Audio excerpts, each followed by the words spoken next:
Hello, welcome to Encore. I'm Richelle Harrison Plesse. Thanks for joining us. Coming up,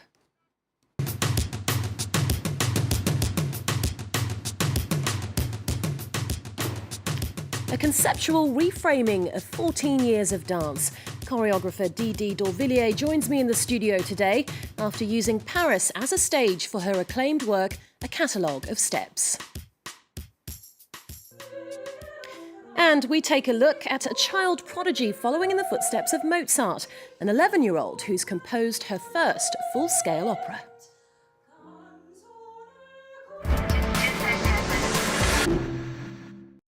DD, welcome to the show. Thanks for being here. Thank you. Now, you're fresh from presenting your work, A Catalogue of Steps, at this year's International Contemporary Art Fair here in Paris. It was part of the new satellite festival, Parades for FIAC. The work is a collection of hundreds of fragments of your repertoire. Can you tell us a bit more on what exactly these fragments represent? Well, I have about 13 works of that period, and for each work, I've taken the video of that work and cut everything out of it except for what we could call the choreography. And in that choreography, I make little bits of dance fragments, and it's each fragment is, say, categorized and classified. And we usually, for a collection like the one that we had this weekend, have just a few fragments from that selection, so just maybe 5 minutes of material in total, but it's repeated over and over. Each fragment is repeated over and over by different dancers so that the viewer can have a sense of what is the choreography now, how different bodies activate the choreography, etc. Okay, well, let's take a quick look at a clip.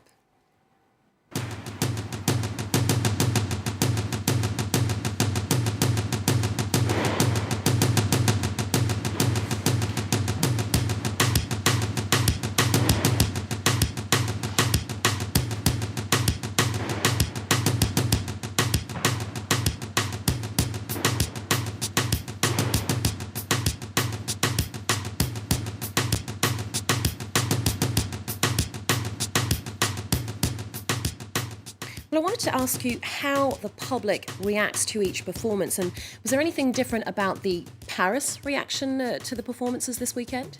Well, I think one of the things that was very special about the performances in the Orangerie was that, of course, we had a public that was quite informed, people that were coming from the FIAC who were participating in the fair, and friends and followers of my work. But we also had museum goers that maybe weren't expecting to have a 20-minute performance, but we played the piece for 20 minutes every hour. So we had people coming into the museum who weren't expecting dance in front of these Monet paintings at all, and it was very interesting to see how people would decide to stay and include the dance in their contemplation of the Monet works, and how some people, it was almost too much. Oh, really? But it was very interesting that sort of changed. It took people a little while, but it seemed like they would sort of hesitate, and then they kind of slowly would melt into the work, and that was really lovely. When you say for some people it was too much, how did you know that it was too much for them? How did they react? I think when people come expecting to have this relationship to this monumental work by Monet, for instance, they suddenly see a dance, and somehow a dancer in front of a painting suddenly becomes a kind of territory. But it's exactly not what I want to do, and I think we actually succeeded because I think people really softened up to it and could read through the way that we were performing, through the presence and our relationship to the silence in the room, actually, with many, many people, that it was not territory that we were looking for, but a kind of communion or dialogue with those works. Okay, well, as we were talking about, A Catalogue of Steps was performed at two different sites here in the French capital, the Orangerie Museum and also the Mona Bismarck American Center. Let's hear from the Mona Bismarck's artistic director. She explains why the work is important. It kind of reminds us what art is really meant for. It's not meant to be consumed in a moment where you're running past it. It's really meant to absorb, to find yourself in, to participate in that transformative experience. What we really want our audience to take away is this idea of how when we take a moment, when we actually pause to engage with an artist's work, that you really can yourself transform and watch the actual transformations of the work itself as it unfolds here in the space. Was that what you aimed to do, Absolutely. DD? Have people really take their time and savour the Absolutely. dancing? And it was beautifully said by Reina just now. That's exactly what my goal is, to be able to experience dance on many levels. You have to take time with it, I believe. So, yeah. And you said you're influenced by your surroundings. How did the French capital influence you this time around?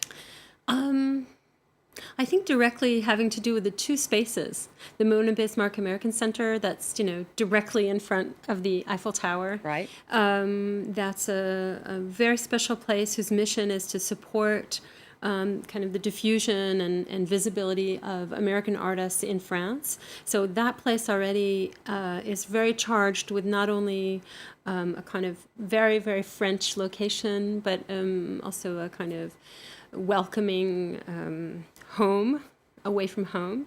And then the Orangerie it's just another sort of monumental, beautiful Parisian location. And that was I think it very profoundly affected the way we thought about the public and what their expectations would be. And what about for the next place you're going to take this work? I mean, what's next for you, or where to next, perhaps? A Catalogue of Steps will be in Brussels in the end of March, this coming March in 2017. We'll be performing at another villa, another kind of private home called the Villa Alpin, as part of another contemporary art meets performance festival called Performatique. And we'll continue our relationship with Mona Bismarck American Center, and we're always the project is always evolving. So it's. Well, I want to go back in time now and ask you, how old were you when you choreographed your very first work?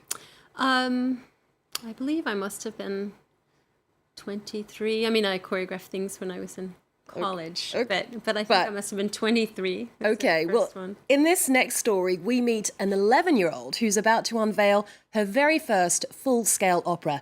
Alma Deutscher is making waves in the classical world, and she's already been compared to another musical genius, Wolfgang Amadeus Mozart. The child prodigy will debut her work this Christmas in Vienna, the capital of classical music, and of course, Mozart's former stomping ground. Alexander Orcott has more.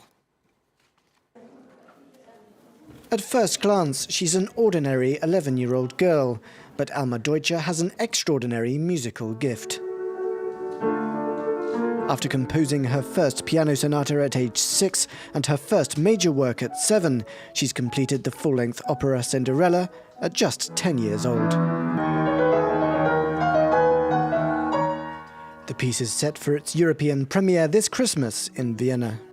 I sometimes think that if I had a beard and I was old and fat, then people might take me a bit more seriously. In her 2-hour-long piece, Alma has taken the traditional story of Cinderella and added a twist, setting it in an opera house. Instead of a glass slipper, the heroine writes a tune that perfectly fits the handsome prince's poem, while the evil stepsisters are pompous prima donnas.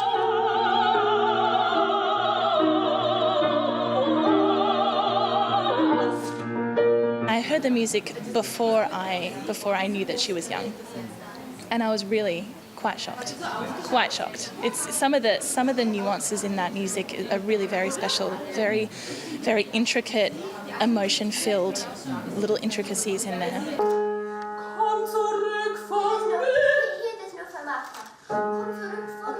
Alma hasn't been shy about instructing much older musicians on how to perform her music. Her father says she first started inventing melodies at age 4, and her talent isn't down to him forcing her to spend all of her time in front of the piano.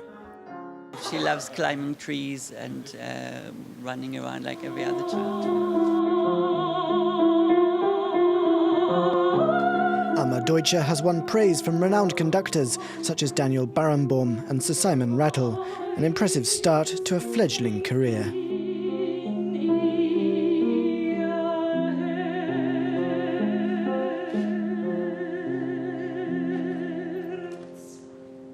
Wow. Well, finally, Robin Orlin is a controversial and provocative South African choreographer known for pushing the boundaries by exploring the harsh realities of her homeland. DD, are you a fan of Robin's work? Yeah, it's fantastic.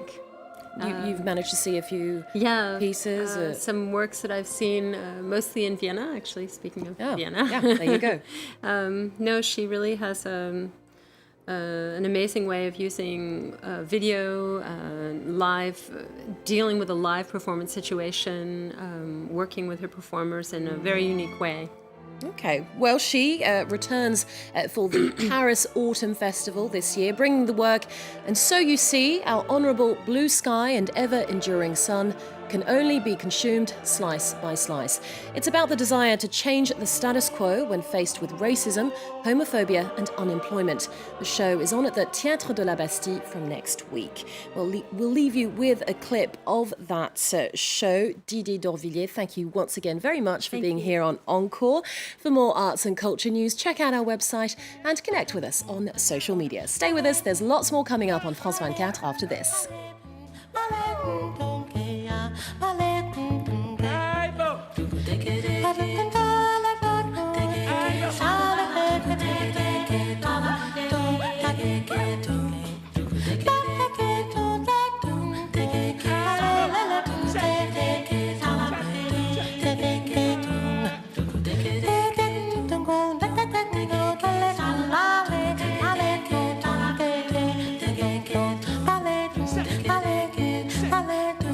like it.